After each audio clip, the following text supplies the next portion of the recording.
Kubungazwa usuku lokubuyisana ngendlela eseqophelweni eliphezulu olwandle eThekwini kulandela imbiko yokungahlanzeki kwamanye amabhishi abaningi bebengabazi ungena olwandle. Not one for too much of the history, but just enjoying the day out. Obviously, I would have been in the beach, but with the current conditions, it's a no for me. Honestly, we still can get this hazardous smell and stuff, and it's not on.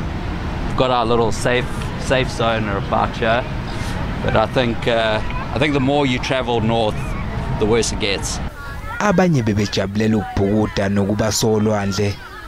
Mesifika lana cha bandla ku right and kumnandi kakhulu kumnandi. And we are here just to think about our Lord, the creator who made this sea to happen. We are very, very glad. The sun is out. The sun is out, everything is all right. Abaqaphi bebeqaphe kakhulu namhlanje njengoba bekugcwele kodwa bekungekho umuntu kwamanye amabhishi asemhlanga njengoba evaliwe kulandela ungahlanzeki kwawo. Idolobha laseThekwini liqinisekisile ukuthi angeke lizibekezelele izephula umthetho kulamaholidi.